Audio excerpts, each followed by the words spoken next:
नमस्कार। आज एक अच्छी घटना मैं आपको सुनाने जा रही हूँ बांके बिहारी जी की। रणछोड़ प्रभु कहते हैं। एक बार डकोर के रामदास जी थे। वो एकादशी का व्रत करते थे और रोज वो द्वारका आते थे और श्री हरि का कीर्तन करते थे पूरी रात। एकादशी के दिन वो सारी रात कीर्तन करते थे और अगले दिन चले जाते थे। अब जो रणछोड़ प्रभु है वो रामदास पर बहुत मोहित हो गए। मतलब भगवान इस तरीके से समझिए जैसे बीन के पीछे नागिन दौड़ती, उसी तरह प्रभु हैं। वो अपने भक्तों के प्रेम में इतने मोहित हो जाते हैं कि वो सब कुछ त्याग कर उनके साथ चलने के लिए तैयार हो जाते हैं। अब जो रणछोड़ प्रभु थे, एक दिन वो रामदास से बोले कि वे रामदास, मैं तो तेरे साथ ही चलूंगा, तू कल गाड़ी लेकर आ। बैलगाड़ी, गाड़ी तो होती नहीं थी। तो रामदास ने कहा कि प्रभु मैं तो वैसे ही बहुत गरीब हूँ, बताइए। कोई ना, तू कल बैलगाड़ी लेकर आ, मैं तो तेरे साथ ही चलूंगा। अब वो मना कर रहे हैं कि मैं नहीं ले जा सकता, मेरे यहाँ तो इतनी जगह भी नहीं है आपको, मैं तो रह लूंगा जैसे तू रखे, पर मैं तेरे साथ ही चलूंगा। अब क्या था, अगले दिन रामदास जी थे वो बैलगाड़ी लेकर आ गए। बैलगाड़ी लेकर आ गए और उन्होंने कहा प्रभु आप कैसे चलोगे? अब ये बंद कर देते हैं यहाँ से सब कुछ, और मैं तो आपको उठा भी नहीं सकता, कैसे ले जाऊंगा? उन्होंने कहा कि मैं फूल की तरह हल्का हो जाऊंगा, बस तू मुझे ले चल, और तू द्वार की चिंता मत कर, मैं पीछे वाली खिड़की खोल देता हूँ। ऐसा ही हुआ। रामदास जी पीछे वाली खिड़की से प्रभु को ले जाने के लिए आए। अब देखा तो प्रभु जी ने तो गहने पहने हुए बहुत सारे। अब उन्होंने कहा रामदास ने कि प्रभु एक काम कीजिए, आप ये गहने ही रख दीजिए, वरना चोरी का इल्जाम रहेगा मेरे ऊपर। मैं तो आपके गहने के लिए आपको उठा के ले आया। उन्होंने कहा ठीक है। उन्होंने फटाफट सारे गहने उतार कर फेंक दिए। रामदास जी जो थे वो रणछोड़ प्रभु को लेकर के अपने बैलगाड़ी पर अपना कंबल बिछाया और उसमें भगवान जी को विराजमान किया और लेके चल दिए। प्रभु ने कहा अरे रामदास तू जल्दी जल्दी नहीं चला, कहीं पीछे आ ना जाए। अब रामदास गाड़ी में ले ही जा रहा था कि जो वहां के पुजारी सेवक थे उन्होंने देखा कि प्रभु अगले दिन किसी बैलगाड़ी से कितनी दूर पहुंचे होंगे सुबह तक। अब जैसे सुबह 4 बजे मंदिर के गेट खुले, देखा प्रभु तो वहां है नहीं और प्रभु के आभूषण वहीं पड़े हैं। सबको समझ आ गया कि वो जो रामदास है ना, वही रणछोड़ प्रभु को ले गया, क्योंकि वो कल बैलगाड़ी लेकर आया था। तब उन्होंने किसी ने अपना पर्चा निकाला, लाठी भाले लेकर चल दिए घोड़े पर बैठ करके। अब घोड़े जो थे वो जल्दी चले गए। अब रामदास जो था उसने देखा पीछे मुड़ करके प्रभु वो तो आ गए, अब मैं क्या करूं? प्रभु ने कहा तो एक काम कर, ये जो पानी भरा हुआ है ना, तू मुझे यहाँ छुपा दे इस नदी में। रामदास ने ऐसे किया, भगवान की ओर ले जाकर पानी में नीचे छुपा दिया। अब जो वो आए थे उन्होंने उनको भाला मारा और कई तरह से उन पर प्रहार किए, और जैसे उन्होंने पानी में झांका तो पानी में खून से बहरा पड़ा था, मतलब खून बह रहा था वहां पर। उन्होंने देखा जब पानी में तो भगवान थे, भगवान सारे लहूलुहान हो रखे थे। जो उनके भागवत को चोट लगी भगवान जी ने अपने ऊपर ले ली थी। अब क्या था, भगवान जी ने कहा कि भाई मैं तुम्हारे साथ नहीं जाऊंगा, मैं तो रामदास के साथ ही जाऊंगा। अब रामदास जी कहने लगे भगवान आप चले जाइए वापस, वरना ये पीछा नहीं छोड़ेंगे। तो उन्होंने कहा कि मैं नहीं जाऊंगा, मैं तो तेरे साथ चलूंगा। उन्होंने जो उसको लेने आए थे भगवान जी को, उनसे बोले कि मैं तुम्हारे साथ नहीं जाऊंगा। उन्होंने कहा, जो मंदिर के पुजारी थे, देख रेख करते थे, उन्होंने कहा कि मैं हम आपको लिए बगैर नहीं जाएंगे, आप ही से तुम्हारी रोजी रोटी चलती है। तब प्रभु ने कहा, इसीलिए तो आप लेने आए हो मुझे कि तुम्हारी रोटी रोटी मुझसे चल रही है। अब क्या था, प्रभु ने कहा कि रामदास, मेरे वजन के बराबर तोल कर तुम्हें सोना दे देगा, तब तुम मुझे छोड़ दोगे यहीं पर। उन्होंने कहा ठीक है, ऐसा कर लो। अब जो रामदास था, उसने कहा, पहले आपने मुझे इतना पिटवा दिया, अब आपकी क्या करवाने की जिम्मे है जो आप बोल रहे थे सोना दे दूंगा, जबकि मेरे पास तो सोना बिल्कुल नहीं है। उसने कहा, तब रणछोड़ प्रभु ने कहा, तो चल तो सही, मैं अपने आप देख लूंगा। जो तेरे पत्नी के नाक में बाली है ना, उसको ले आ बस तू, मैं अपना वचन इतना हल्का कर लूंगा। अब सब चल दिए। जैसे डकोर पहुंचे, डकोर में जाकर प्रभु पलड़े में बिठाए गए और एक तरफ वो नथ रखी गई जो छोटी सी बाली थी। अब प्रभु ऊपर उठ गए और नथ वाला पलड़ा नीचे हो गया।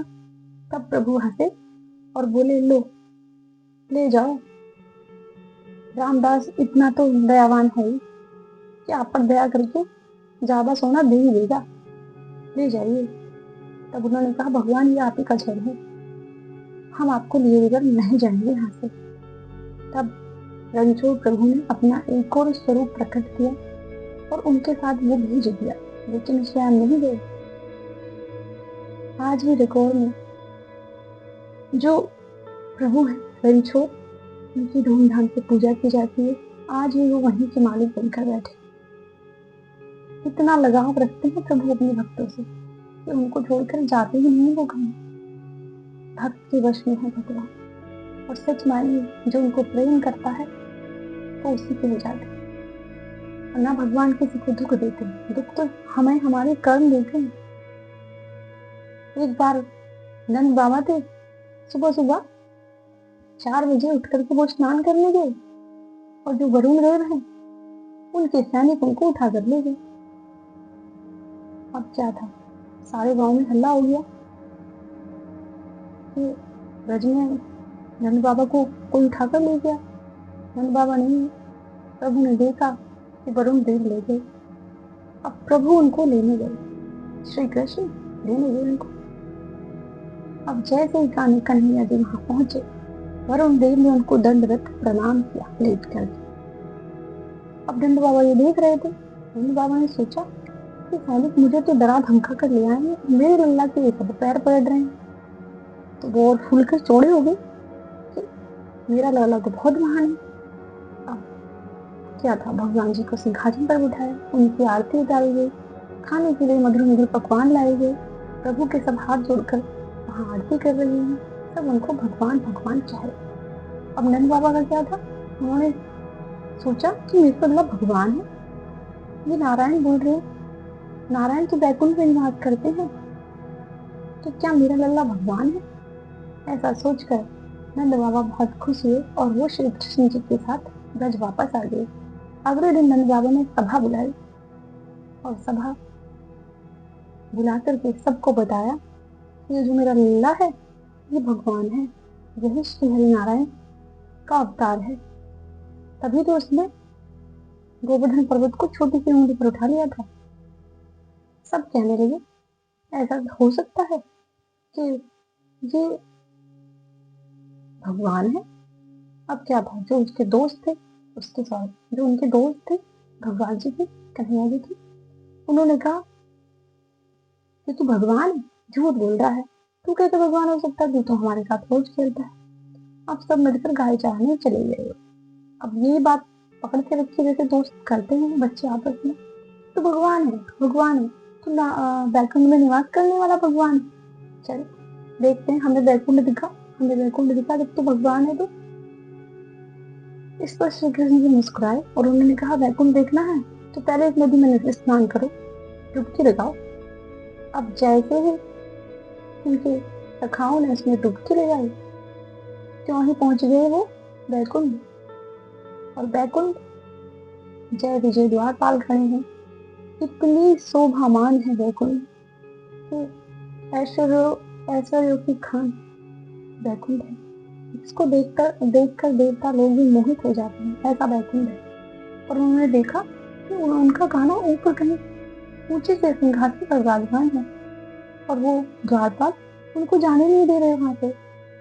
अब क्या था, जो सखा थे वो कहने लगे कि नहीं नहीं नहीं नहीं, हमें नहीं जाना बैकुंठ, प्लीज हमें यहाँ से निकालिए, हमें तो अपना खाने से वहीं पर रहना है, हम बैकुंठ नहीं जाएंगे, हमें नहीं जाना बैकुंठ। तुरंत ही वो उछले ऊपर को और उछलते ही आ गए ब्रज में वापस, उसी नदी से बाहर निकल गए। अब दौड़ करके आए, उन्होंने कहा कि कन्हैया, हमें न जाना बैकुंठ, और आज के बाद हमें बैकुंठ भेजना भी मत, हम बैकुंठ कभी नहीं जाएंगे, चाहे तो हमें यहाँ पर बंदर बना, लताए बना, वृक्ष बना, कुछ भी बना, लेकिन हमें ब्रज से नहीं जाना। तू हमारे साथ खेलता है यहीं पर, हमारा सखा है, और वहां जाने पर तू इतनी दूर हो गया हमसे, हमें न जाना बैकुंठ, हम कभी न जाएंगे, हम तो तेरे साथ नहीं रहेंगे, हमें न जाना। बैकुंठ का सुख किसको चाहिए, हमें तो तू हमारे साथ है, इससे बहुत खुशी मिलती है। अब बैकुंठ जाने पर देखे कि वहां तो तू हमसे बहुत दूर है, ऊपर से वो द्वारपाल हमें अंदर भी नहीं जाने दे रहे थे, हम न जाएंगे वहां पर, बिल्कुल नहीं। भले ही हमें जन्म इंसान देना या मत देना, बंदर देना, पक्षी देना, मोर देना, लता, वन, वृक्ष, कुछ भी दे, लेकिन एक आना, हमें बैकुंठ न जाना। बैकुंठ ने तुझे हमसे दूर कर दिया है, हम न जाएंगे बैकुंठ। ये देखकर श्री कृष्ण जी मुस्कुरा रहे हैं और अपने सखाओं के प्रति अपने प्रेम को महसूस कर रहे हैं। तब श्री कृष्ण जी मुस्कुराते हुए कहते हैं कि ठीक है, मत जाओ बैकुंठ, तुमने तो कहा था बैकुंठ दिखा दूं, तो मैंने तो इसलिए बैकुंठ दिखाया। अगर आप तुम चाहते हो कि तुम बैकुंठ नहीं जाओगे, तो मैं तो कहता हूँ कि तुम सदा यहीं रहो, इसी ब्रज में निवास करो, और जब तुम किसी भी स्वरूप में यहाँ रहोगे तो मुझे अपने पास, अपने समक्ष पाओगे। ये कहकर श्री कृष्ण जी मुस्कुरा रहे हैं, और जो ग्वाल बाल थे, जो उनके सखा हैं, सब उनके साथ खेल रहे हैं, खुशी मना रहे हैं कि हमारा गाना ही भगवान है, और हम उसके साथ नहीं रहेंगे हमेशा, हम कभी यहाँ से जाएंगे नहीं इसको छोड़ करके, और जब हम ना जाएंगे तो कान्हा भी हमारे साथ ही रहेगा। आज भी देखिएगा, वहां पर वृक्ष हैं, वन हैं, लताएं हैं, बंदर हैं, मोर हैं, सब हैं, लेकिन सब श्री कृष्ण से बहुत प्रेम करते हैं। आज भी वहाँ सिंहासन लगता है, सोने का भी लगता है उनको, राधा कृष्ण का एक कमरा भी है वहाँ पर अलग से, जहाँ श्रृंगार रखा जाता है राधा रानी का, जहाँ उनके लिए हर रात को सजाया जाता है सारा, और सुबह उठकर देखते हैं तो सब कुछ बिखरा हुआ रहता है। आज भी श्री कृष्ण ब्रज में निवास करते हैं, आज भी वो अपनी सारी लीलाएं वहां दिखाते रहते हैं। बस सोच हमारे नजरिए का है, किसी को पत्थर में भगवान दिखते हैं, और किसी को सामने खड़े हुए भगवान को भी निकाल दे कि भगवान होते ही नहीं।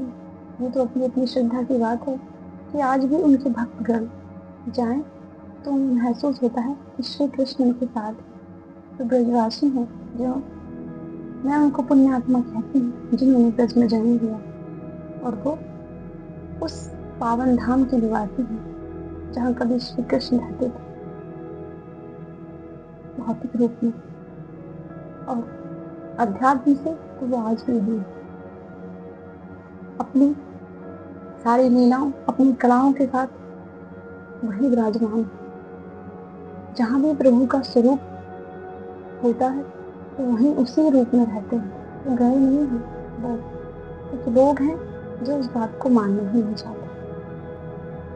और हाँ, सब व्रतों में बड़ा एकादशी का व्रत है, इसको करने से मोक्ष की प्राप्ति होती है, और जन्म जन्म मरण से छुटकारा मिल जाता है। जो आपके पाप कर्म होंगे कई जन्मों के इसी जन्म में खत्म हो जाएंगे, और आगे के लिए आप निष्पाप हो जाएगा, आपको प्रभु की भक्ति मिलेगी।